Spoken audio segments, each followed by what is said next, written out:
लाओ त्से अगला सूत्र कहते हैं, जब आदमी जन्म लेता है वह कोमल और कमजोर होता है। मृत्यु के समय वह कठोर और सख्त हो जाता है। जब वस्तुएं और पौधे जीवंत हैं तब वे कोमल और लचीले होते हैं, और जब वे मर जाते हैं वे भंगुर और शुष्क हो जाते हैं। इसलिए कठोरता और अकड़ मृत्यु के साथी हैं, और कोमलता और मृदुता जीवन के साथी हैं। इसलिए सेना जब हठी होगी वह युद्ध में हार जाएगी। जब वृक्ष अकड़ में होगा वह काट दिया जाएगा। बड़े और बलवान की जगह नीचे है, सौम्य और कमजोर की जगह शिखर पर है। चलिए अब इस सूत्र को गहराई से समझते हैं। लाओ त्से कहते हैं कि जब आदमी जन्म लेता है वह कोमल और कमजोर होता है। हर घर में बच्चे आते हैं। तुमने कभी देखा है कि बच्चे कठोर या सख्त होते हैं? नहीं। और हर घर में बूढ़े लोग मरते हैं। क्या तुमने बूढ़ों को नम्र और लचीला देखा है? नहीं। अगर तुम ध्यान से देखोगे तो एक बड़ा सच सामने आएगा। सख्ती हर हालत में मौत की खबर है। तुम्हें चारों तरफ सख्तियों ने घेर रखा है और तुम सोचते हो जीवन कहाँ चला गया, आनंद क्यों खो गया? क्योंकि अंदर सख्ती घुसाई है। शिक्षा, परवरिश, समाज सब मिलकर तुम्हें सख्त बनाने का काम करते हैं। कोई कहता है मजबूत हिंदू बनो, कोई कहता है कट्टर मुसलमान बनो, और तुम ऐसे लोगों की तारीफ करते हो कि ये कितने दृढ़ हैं। लेकिन वो दृढ़ता असल में सख्ती है, और सख्ती मौत के समान है। लाओ त्से ने एक बहुत साधारण परंतु गहरी बात देखी है। जब चीजें जीवित हैं वे कोमल और लचीली होती हैं। मरने पर वे कठोर और सूखी हो जाती हैं। इसलिए कठोरता और सूखापन मृत्यु के साथी हैं, और कोमलता तथा मृदुता जीवन के साथी। ये किसी शास्त्र का वचन नहीं, ये जीवन की सीधी साधी निगरानी है। जरूरत है तो बस जिंदगी को गौर से देखने की, तभी कुंजियां मिलेंगी। बहुत से लोग हिंदू, मुसलमान, जैन बनकर बैठ गए, पर वे जिंदा नहीं, मुर्दे बन बैठे हैं। जिंदा आदमी किसी संप्रदाय में कैद नहीं रहता। संप्रदाय तो वही है जहां धर्म का प्राण निकल चुका हो। कभी जैन धर्म जीवित था जब महावीर जिंदा थे। महावीर की मौजूदगी में बातें जीवंत थीं। उनके शब्द भीतर के मौन और जीवंत अनुभव से निकले थे, जैसे अभी अभी बगीचे से कटे हुए ताजे फूल। पर तुमने फूल तोड़ दिए और कुछ समय बाद वह सूख गया। महावीर चले गए और बगीचा खो गया, पर तुम उनकी लाश, उनके अक्षर ढोते रह गए। बाइबिल में लोग फूल रख देते हैं, पन्ने पर धब्बे रह जाते हैं, यादें रह जाती हैं, पर वह सिर्फ स्मृति है, जीवन नहीं।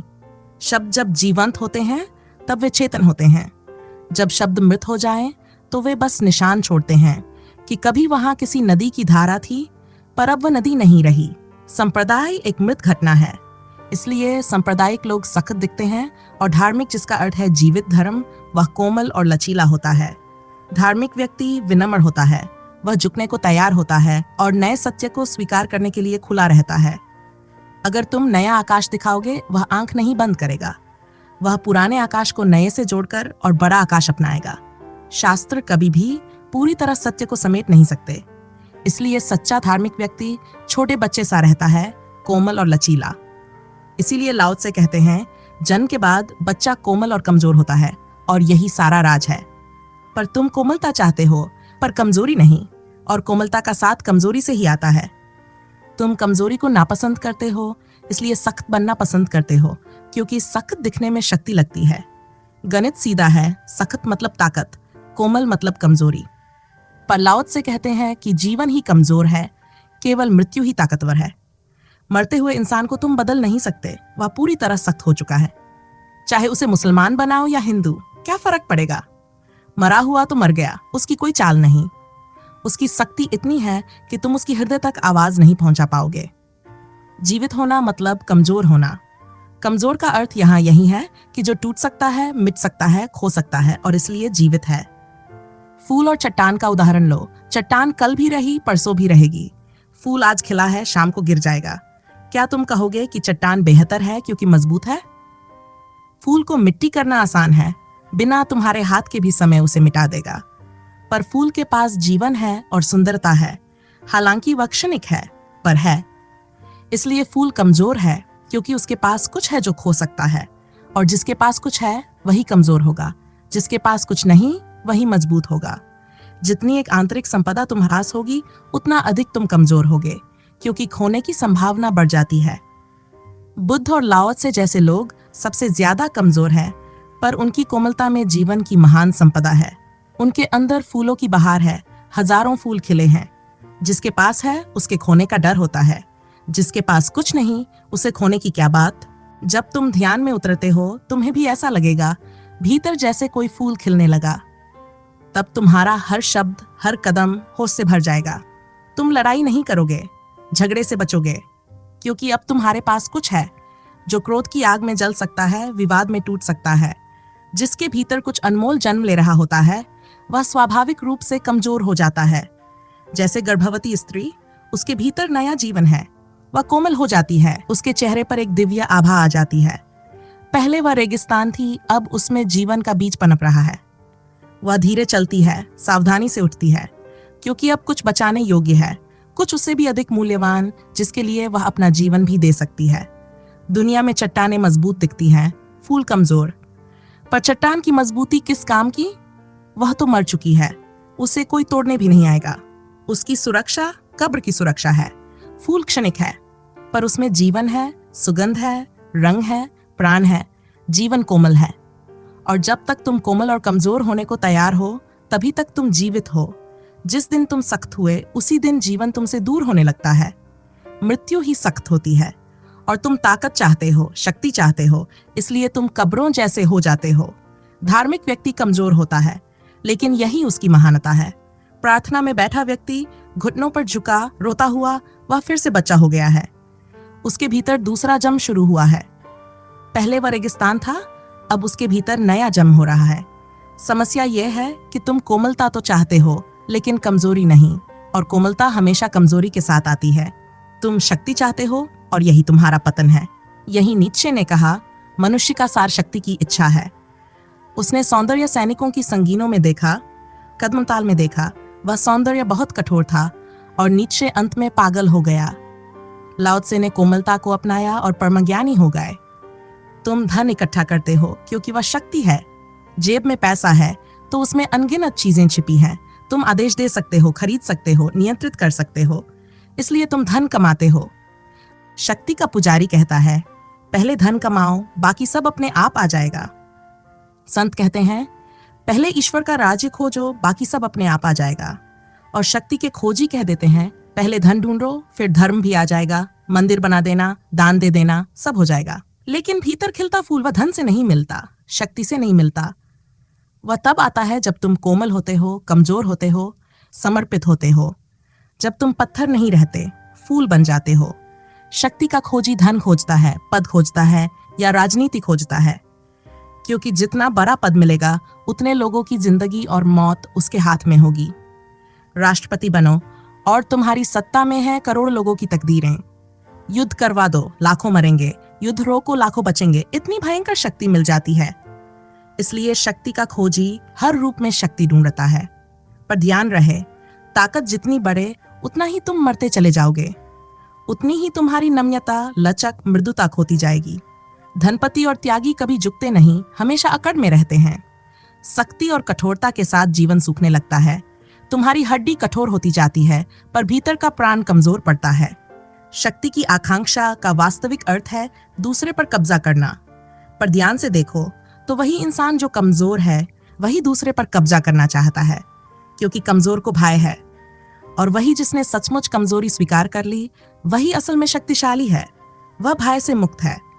क्योंकि अगर तुम कमजोर और कोमल होने को यही मानो कि जीवन का लक्षण यह है, तो तुम मिटने के लिए तैयार हो, पर गलत अर्थ में नहीं। हमें जीवन खोने को राजी होना चाहिए, पर जीवन की संभावनाओं को नहीं खोने देना चाहिए। फूल बनना है, चट्टान नहीं बनना।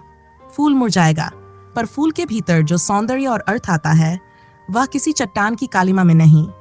अगर शाम आते ही फूल गिर भी जाए, जब तक वह खिला रहता है उसने संसार में एक अनंत का आभास उतारा है, एक रूप, एक सौंदर्य जो कहीं और नहीं।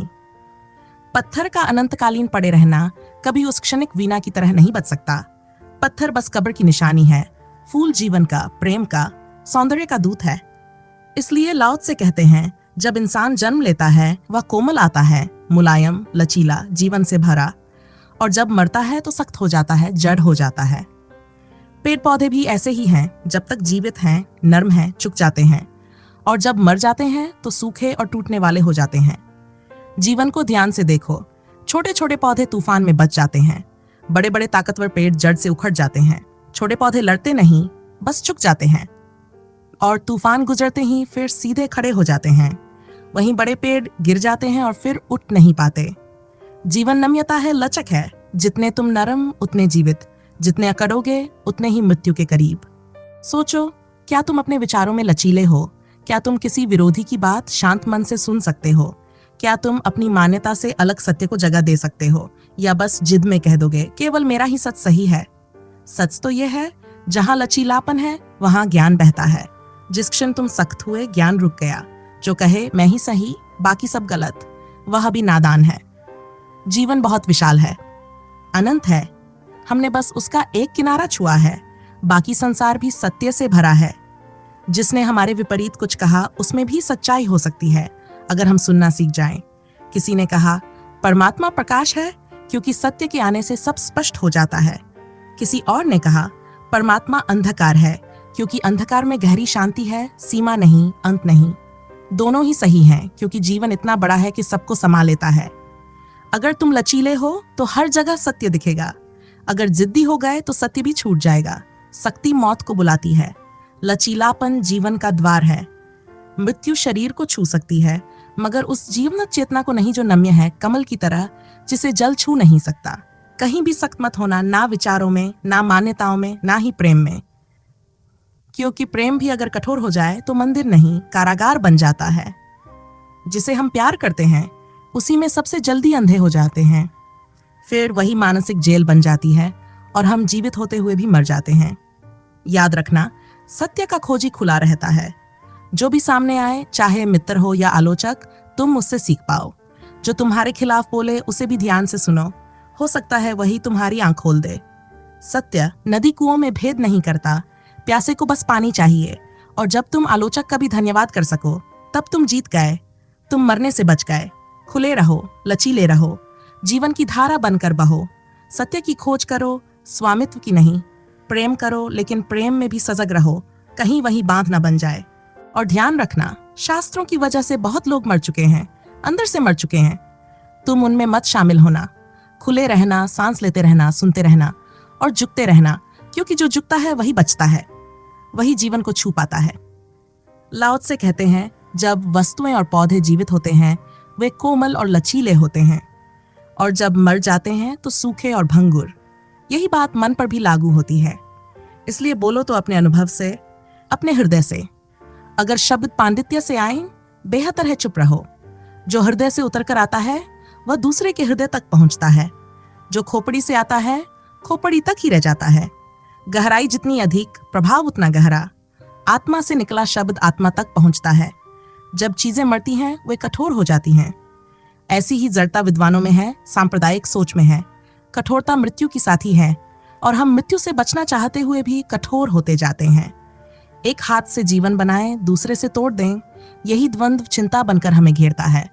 चिंता का अर्थ है अपने ही विरोध में चलना। अगर अमृत को जानना है तो नम्यता मत खो। सुकरात को देखो, मरते समय भी भीतर की लचक कायम रही। शिष्य रो रहे और वह कह रहे हैं, चुप रहो, अभी तो मैं जीवित हूं। दो संभावनाएं हैं, या तो मौत के बाद कुछ नहीं तो डर कैसा, या फिर कुछ है तो मौत कहां हुई। यह है खुलापन, अहंकार नहीं, बस खोज का भाव। लेकिन लोग बूढ़े होने पर मंदिरों में बैठते हैं, डर के कारण आस्था डूबते हैं। सुकरात डर से नहीं, सत्य से जीते थे। हमें अभी पता नहीं, फिर भी दावे कर बैठते हैं, सिद्धांत बांध लेते हैं, अहंकार पाल लेते हैं। यही जड़ता हमें मार देती है। पंडितों को देखो, हृदय खाली, शब्द उधार के। बच्चों को देखो, वे अज्ञानी हैं, पर वे सीखने को तैयार है। विद्वान सिखाने को तैयार है, सीखने को नहीं। खोजी हमेशा सीखता है, धन्यवाद देता है, आगे बढ़ता है। भूत को दीवार नहीं बनने देता। चाहे कितना भी जान लो, जो शेष है वह अनंत है। और कुछ चीजें हैं जो जानने से नहीं, होने से जानी जाती हैं। वही परमात्मा है। खुले रहो, सीखते रहो। ज्ञान के नाम पर कठोर मत बनो, क्योंकि जो झुकता है वही बचता है, वही जीवित है। बाकी सब सूखी लकड़ी की तरह हैं, बस हवा का एक झोंका और वे टूटकर गिर जाएंगे। बड़े होने की तुम्हारी जो कल्पना है उसे थोड़ा रोक दो। कभी कभी छोटा होना ही सबसे बड़ी ऊंचाई है। लाओ त्से कहते हैं, सेना अगर हठी हो जाए, सख्त हो जाए तो हार तय है, क्योंकि हट पत्थर बनाती है और पत्थर टूटते हैं। नम्रता, कोमलता वही जीतती है। देखो, फूल हमेशा शिखर पर खिलता है। जड़ें नीचे रहती हैं, मजबूत कठोर, लेकिन फूल ऊपर है। सोने का शिखर मंदिर के ऊपर रखा जाता है, भारी पत्थर नीचे नींव में। अगर दुनिया तुम्हें उल्टी लग रही है, बड़े लोग ऊपर शक्तिशाली चमकते दिखते हैं, तो संभालो, शायद तुम जीवन को शीर्षासन करके देख रहे हो। जिसने धन जुटा लिया वह ऊंचा, और जो पेड़ के नीचे चैन से सो जाए वह नीचा। लेकिन बुद्ध और महावीर क्या मूर्ख थे? महलों का त्याग कर भिक्षु हो गए, क्योंकि ऊपर जो दिख रहा था वहां शांति नहीं थी। असली ऊंचाई तो छोटी छोटी बातों में, साधारण जीवन में, प्रेम में, शून्यता में थी। आज देखो, नाम, शोहरत, दौलत सब मिल सकता है, बस दिल का सुकून खो जाता है। जहां सत्ता की भूख है वहां प्रेम मर जाता है। लाओ से कहते हैं, जब तुम ना कुछ होने को स्वीकार कर लोगे तब जीवन बरसेगा। जिस दिन तुम्हें साधारण होना मंजूर हो जाएगा, उसी दिन तुम असाधारण हो जाओगे, क्योंकि असाधारण बनने की दौड़ सब में होती है। साधारण बनना दुर्लभ है। चुपचाप जीना, जैसे वृक्ष जीते हैं, जैसे पक्षी, बिना किसी शोर के, बिना ये चाहे कि दुनिया तुम्हें याद रखे। पानी पर लकीर की तरह खिंची और मिट गई, पर तभी भीतर फूल खिलते हैं। तभी शून्य पूर्ण में बदलता है। शून्य कोई खालीपन नहीं, वही तो परमात्मा का द्वार है, वही संन्यास है, वही सच्ची ऊंचाई है। लाओ से कहते हैं, सीधे खड़े होकर देखो, बिना विचारों के, बिना तुलना के, बिना अहंकार के। तब समझ आ जाएगा, जीवन के शिखर पर वही है जो कोमल है, सरल है, सामान्य है। जो झुक सकता है वही ऊंचा है, जो शून्य हो सकता है वही पूर्ण होना सीखता है। सच्ची शक्ति कठोरता में नहीं, कोमलता में है। और सच्चा विजेता वही है जो जीतने की चाह छोड़ देता है। तो आज इस वीडियो में इतना ही। आशा है आप इस सूत्र को जीवन में उपयोग करेंगे, केवल इसे बौद्धिक कृत्य नहीं बनाएंगे। फिर मिलेंगे अगली वीडियो में। धन्यवाद।